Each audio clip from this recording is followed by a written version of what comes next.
Good morning students, this is Sujitra Chaudhary. I welcome you all in today's lecture for electronic spectra of transition metal complexes, video number 5.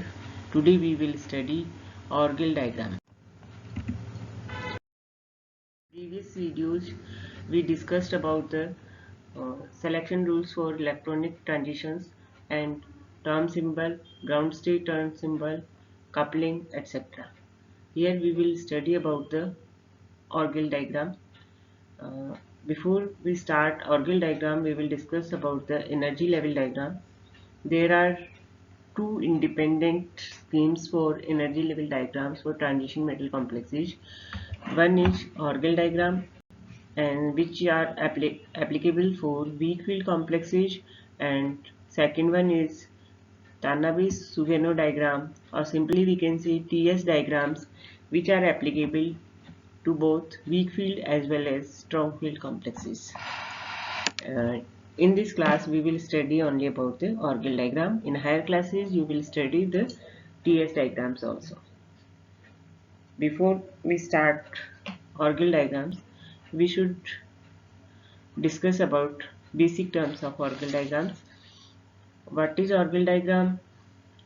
Orgel diagrams are a special class of correlation diagram developed by Leslie E. Orgel. Orgel नामक scientist ने इनको बताया था सबसे पहले, उन्हीं के नाम के आधार पर हम इन्हें ऑर्गल डायग्राम कहते हैं।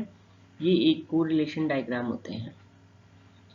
They are diagrammatic representation of electronic terms in reference to their relative energies. इसमें हम किसी भी मेटल की इलेक्ट्रॉनिक टर्म्स को उसकी रिलेटिव एनर्जीज के साथ में कोऑर्डिनेट करते हैं और उसको डायग्रामेटिक रिप्रेजेंटेशन के द्वारा इसमें शो किया जाता है। In an Orgel diagram, energy is represented as the x-axis and the vertical line in the center represent gaseous ion in the absence of Ligand field when delta is equal to 0. Delta is the field strength. x-axis पे हम field strength लेते हैं और starting point पे जहाँ पे हम delta की value 0 मान सकते हैं. Orgel diagrams are quite useful for the high spin cases of D1 to D9 electronic configuration in octahedral as well as tetrahedral field. तो ये बेसिक चीज हमें यहाँ पे ध्यान रखने की जरूरत है कि ऑर्गल डायग्राम को हम केवल हाई स्पिन कॉम्प्लेक्सेस या वीक फील्ड कॉम्प्लेक्सेस के लिए ड्रॉ करते हैं। सभी D1 से D9 इलेक्ट्रॉनिक कॉन्फ़िगरेशन के लिए इसे ड्रॉ किया जाता है और both configuration octahedral as well as tetrahedral field के लिए हम ऑर्गल डायग्राम ड्रॉ कर सकते हैं। They are quantitative in nature and thus utilized in understanding the symmetry states of the highest spin multiplicity along with observable spin allowed transitions. इसमें हम highest spin multiplicity वाली ground state term का use करते हैं और same multiplicity वाली सभी terms के अंतर्गत हम इसमें ट्रांजिशंस की स्टडी करते हैं। In this diagram, the splitting of dn is the same as for dn plus 5 and the opposite to that for d10 minus n. यह भी एक बेसिक पॉइंट है ऑर्गल डायग्राम के लिए जो हमें यहाँ पे ध्यान रखने की जरूरत है कि dn कॉन्फ़िगरेशन और dn plus 5 कॉन्फ़िगरेशन के लिए सेम डायग्राम देखने को मिलता है और d10 minus n कॉन्फ़िगरेशन के लिए उसका अपोजिट डायग्राम हम यहाँ पर देख पाते हैं। सेम सिचुएशंस होती है दोनों ही कॉन्फ़िगरेशन में, ऑक्टाहेड्रल और टेट्राहेड्रल में, और ऑक्टाहेड्रल से टेट्राहेड्रल का रिवर्स डायग्राम देखने को मिलता है। Labels on the Orgel diagram do not include spin multiplicity or the symmetry subscript labels for the octahedral cases but have to be specified when we discuss electronic transition for the complexes possessing center of symmetry.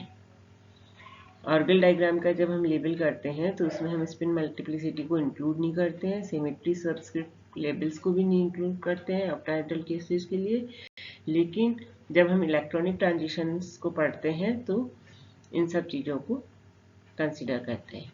These diagrams are important in understanding the spectral, optical and magnetic properties of the transition metal complexes.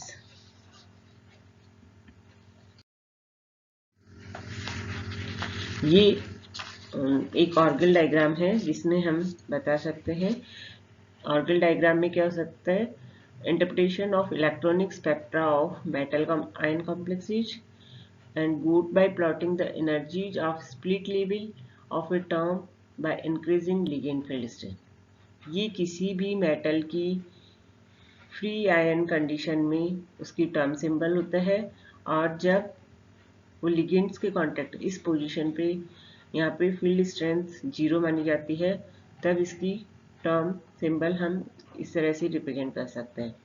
जैसे जैसे इस दिशा में x axis पर हम बढ़ते हैं, field strength increase होती जाती है। एक्स एक्सिस पे हम 10 dq लिख रहे हैं, अर्थात फील्ड स्ट्रेंथ इस डायरेक्शन में इंक्रीज हो रही है। ये भी सेंटीमीटर इनवर्स में है। वाई एक्सिस पे हम एनर्जी ऑफ टर्म्स लेते हैं, इसकी भी वैल्यू सेंटीमीटर इनवर्स है। तो जब वाई एक्सिस पे हम आगे बढ़ते हैं तो इसमें फील्ड स्ट्रेंथ बढ़ती जाती है, और फील्ड स्ट्रेंथ बढ़ने पर जो टर्म सिंबल है इसमें स्प्लिटिंग होती है। जिस तरह से हमने ऑक्टाहेड्रल और टेट्राहेड्रल में ऑर्बिटल की स्प्लिटिंग देखी थी, d ऑर्बिटल T2g और Eg में स्प्लिट हो जाता है ऑक्टाहेड्रल कॉन्फ़िगरेशन में, उसी तरह से यहाँ पे जो भी टर्म सिंबल हम इसकी ग्राउंड स्टेट टर्म सिंबल लेते हैं उसकी स्प्लिटिंग होती है। और टर्म सिंबल्स की स्प्लिटिंग को मॉलिक्यूलर सिंबल्स में जिस तरह से होती है वो हम प्रीवियस वीडियो में डिस्कस कर चुके हैं। यदि S capital S term symbol है तो A1G में स्प्लिट होती है, P है तो T1G ट्रिपल टी जनरेट होता है, तो इसलिए इसको T1G कहते हैं। अगर D है तो वह T2G और EG में स्प्लिट होता है। इसी तरह से F है तो A2G, T1G और T2G में स्प्लिट होता है। These diagrams are only applicable for weak field cases and can predict only spin allowed transition. Transitions are assumed to occur from the lowest energy level. This one is the summary of Orgel diagram. In point से हम इसको आसानी से समझ सकते हैं। First point है Dn and Dn+5 have the same diagram for octahedral field. यदि हम यहाँ पे ध्यान दें D1 एंड D6, ये आपका y एक्सिस है, ये x एक्सिस है, ये अपोजिट साइड में x एक्सिस है। ओके, ये हमने कोई यहाँ पे इस पोजीशन पे लिगेंड फील्ड 0 है, और यहाँ पर इसका टर्म सिंबल मान लीजिए D है। इसको हम स्पिन मल्टीप्लिसिटी यहाँ पर नहीं शो कर रहे हैं क्योंकि हम डिफरेंट कॉन्फ़िगरेशन के लिए यहाँ पर बात करते हैं। तो यदि Dn और Dn+5 दैट मीन्स D1 और D6 ऑक्टाहेड्रल लेते हैं तो इस राइट हैंड साइड में D1 D6 ऑक्टाहेड्रल कॉन्फ़िगरेशन का ऑर्गल डायग्राम होगा। लोअर स्टेट T2 होगी, हाई स्टेट E होगी। ऑक्टाहेड्रल है तो T2G और EG। D की जो स्प्लिटिंग होती है, D टर्म सिंबल की स्प्लिटिंग होती है वो T2G और EG में होती है। T2G मीन्स ट्रिपली डी जनरेट और E मतलब double D generate. Second, Dn and Dn+5 have the same diagram for tetrahedral. इसी तरह से अगर टेट्राहेड्रल फील्ड लेते हैं तो उसमें भी Dn और Dn+5 का सेम डायग्राम होगा, जैसे D4 and D9 for tetrahedral. तो ये डायग्राम जो है D1 D6 ऑक्टाहेड्रल के लिए भी है और D4 D9 टेट्राहेड्रल के लिए भी है। इसे आगे हम और डिटेल में डिस्कस करेंगे कि ये सभी के लिए सेम डायग्राम किस तरह से है। थर्ड है Dn and Dn+5 in an octahedral field is reverse to that of Dn and Dn+5 for tetrahedral field। Tetrahedral field का जो Dn एंड Dn+5 है, मान लीजिए ये D1 D6 टेट्राहेड्रल है और ये D1 D6 ऑक्टाहेड्रल है, तो ये दोनों एक दूसरे के रिवर्स होते हैं। ऑक्टाहेड्रल में लोअर स्टेट पे T2, हाई स्टेट पे E है, तो टेट्राहेड्रल में उसी कॉन्फ़िगरेशन में लोअर स्टेट पे E एंड हाई स्टेट पे T2 है। Dn of octahedral field is same as that of D10-n of tetrahedral। Same Dn अगर हम लेते हैं तो octahedral is reverse of the tetrahedral, but यदि Dn और D10-n की यदि हम बात करते हैं, जैसे D1 है तो 10-n D9, D1 octahedral and D9 octahedral का सेम ऑर्गल डायग्राम होगा। इसी तरह से Dn of tetrahedral field is same as that of D10 minus एन। मान लीजिए हम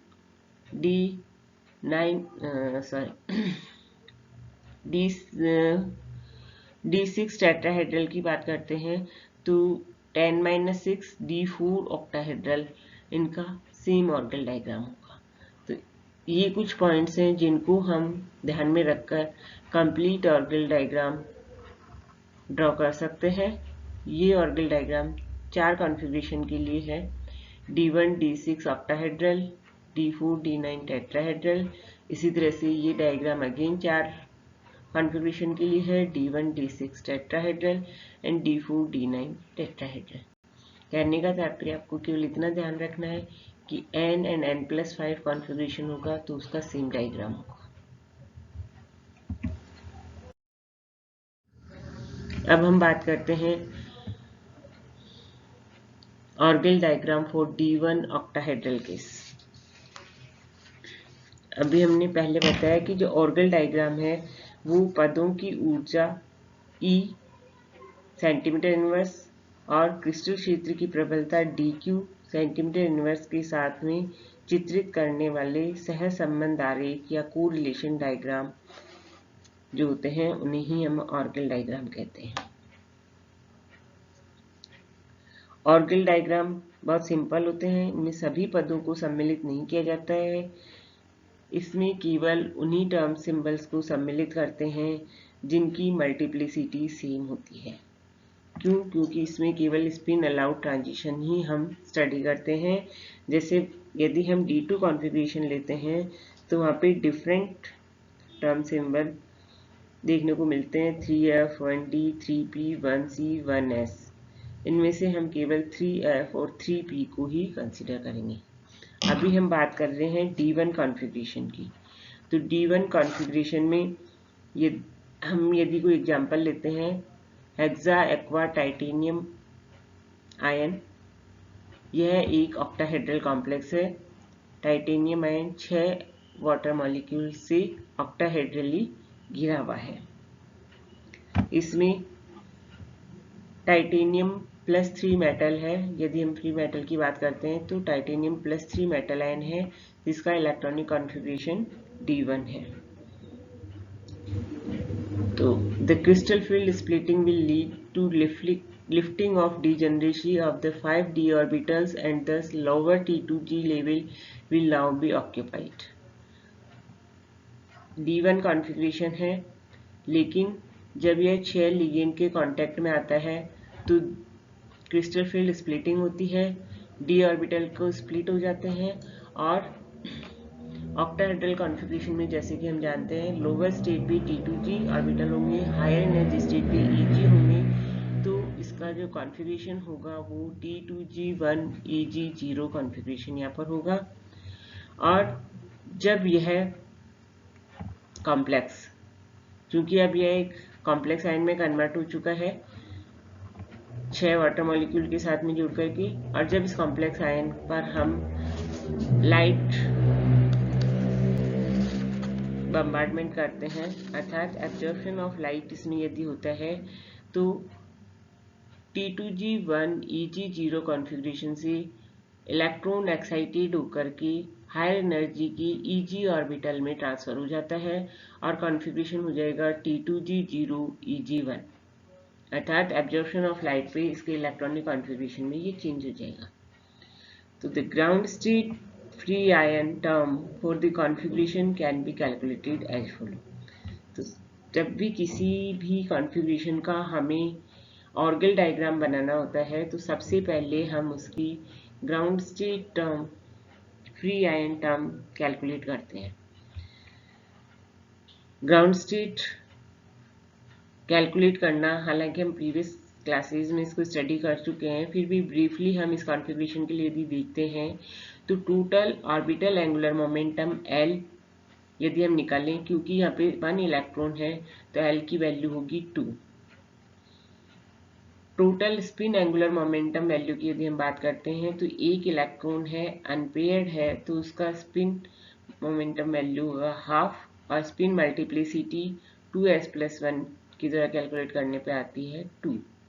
दस द फ्री, और ये हमने देखा कि यदि उसका टोटल एंगुलर मोमेंटम की वैल्यू 2 होती है, तो उसके लिए टर्म होती है d। ये हम पीछे भी डिस्कस कर चुके हैं। s के लिए 0, p 0 के लिए s टर्म होती है, 1 के लिए p टर्म होती है, और 2 के लिए d टर्म होती है, और 3 के लिए f। तो यहाँ पर ऑर्बिटल एंगुलर मोमेंटम 2 है, तो इसकी टर्म होगी d, और स्पिन मल्टीप्लिसिटी है 2, तो इसकी ground state term for this configuration will be 2d। तो सबसे पहले ऑर्गल डायग्राम बनाने के लिए कॉम्प्लेक्स में मेटल आयन का कॉन्फ़िगरेशन निकालना होता है, देन उसकी ग्राउंड स्टेट टर्म हमें निकालनी होती है। तो D1 कॉन्फ़िगरेशन में इसकी ग्राउंड स्टेट टर्म होती है 2d। Now, in the presence of octahedral field, the free ion term for D1 configuration is split to form new ground state and excited terms. The new ground state term is triply degenerate with configuration T2G1 EG0. Free metal ion की जो term है ground state term 2d, लेकिन जब यह octahedral ligand field के contact में आती है, अर्थात उसकी प्रेजेंस में, लिगेंड्स की प्रेजेंस में, ग्राउंड स्टेट टर्म स्प्लिट हो जाती है और नए मॉलिक्यूलर सिंबल्स में कन्वर्ट होती हैं। तो ये T2G1 EG0 इसका ग्राउंड स्टेट टर्म थी, और इसको हमने 2T2G ट्रिपली डिजेनरेट है, और यह EG कॉन्फ़िगरेशन एक्साइटेड स्टेट, तो यहाँ पे 2EG। ये ध्यान रखना है कि जो आपका spin multiplicity free metal ion की टर्म सिंबल में होता है, वही उसका कॉम्प्लेक्स में स्प्लिटिंग के बाद में जो टर्म सिंबल बनती है उसमें स्पिन मल्टीप्लिसिटी हम वही रखेंगे। ये T2G और EG टर्म्स में स्प्लिट होती है, और दोनों की ही स्पिन मल्टीप्लिसिटी हम 2 लिखेंगे। तो the new ground state term is triply degenerate 2T2G and new excited state term is doubly degenerate 2EG level. अर्थात 2d जो है वो स्प्लिट होकर के दो टर्म्स में कन्वर्ट हो गया, 2T2G एंड 2EG। अब इलेक्ट्रॉन का एक्साइटेशन होता है 2T2G से 2EG पर। Energy difference between two term state is delta O। इन दोनों टर्म स्टेट के बीच का एनर्जी डिफरेंस है, उसको हम crystal field splitting energy delta O के द्वारा रिप्रेजेंट करते हैं, which is energetically equal to the frequency of the absorption. In case of complex, इस कॉम्प्लेक्स की यदि हम बात करते हैं तो this value of absorption frequency is equal to 20,000 centimetre. यहाँ पर इसकी वैल्यू इतनी होती है। The D1 case in octahedral field is similar to that of D6 octahedral as well as D4 and D9 tetrahedral cases. ये यहाँ पर इसका डायग्राम है। यदि हम ऑर्गल डायग्राम की बात करते हैं D1 कॉन्फ़िगरेशन के लिए, D1 कॉन्फ़िगरेशन के लिए एक्स एक्सिस पे ये फील्ड स्ट्रेंथ है और वाई एक्सिस पे एनर्जी है। यहाँ पे हम इसका टर्म सिंबल लिखते हैं, टर्म सिंबल है 2d। जब इस पॉइंट पे डेल्टा की वैल्यू 0 होती है तो यह अनस्प्लिट होती है, अर्थात 2d ही इसका टर्म सिंबल रहता है। लेकिन जैसे जैसे यह ऑक्टाहेड्रल अरेंजमेंट की तरफ बढ़ता है, फील्ड स्ट्रेंथ लिगेंड्स की बढ़ती जाती है, तो 2d टर्म सिंबल ये स्प्लिट हो जाती है 2T2G lower state term symbol and 2EG high state term symbol के अंतर्गत स्टेट टू स्टेट ट्रांजिशन, और इसके लिए एनर्जी चाहिए डेल्टा O। और यदि हम एक पर्टिकुलर कॉम्प्लेक्स की यहाँ पे बात कर रहे हैं हेक्सा एक्वा टाइटेनियम आयन, तो उसके लिए इलेक्ट्रॉनिक ट्रांजिशन स्पेक्ट्रा कुछ इस तरह से होगा, और ये जो पीक होती है ये आती है 20,000 सेंटीमीटर इनवर्स पर visible absorption spectrum of hexa aqua titanium ion, और इसकी ये पीक 20,000 सेंटीमीटर इनवर्स पे यहाँ पे हमें पीक देखने को मिलती है। तो ये इसके लिए ऑर्गल डायग्राम D1 कॉन्फ़िगरेशन के लिए, और ये इसके लिए electronic spectra for this complex. तो इस तरह से आज हमने D1 कॉन्फ़िगरेशन के लिए ऑर्गल डायग्राम ड्रॉ करा है। नेक्स्ट क्लास में हम D1 configuration in octahedral complex, next class में हम D9 configuration in octahedral complex and D1 and D9 in tetrahedral complex, और फिर इन सब का कंबाइंड डायग्राम के बारे में स्टडी करेंगे। तो thank you for watching today's video. Thanks again.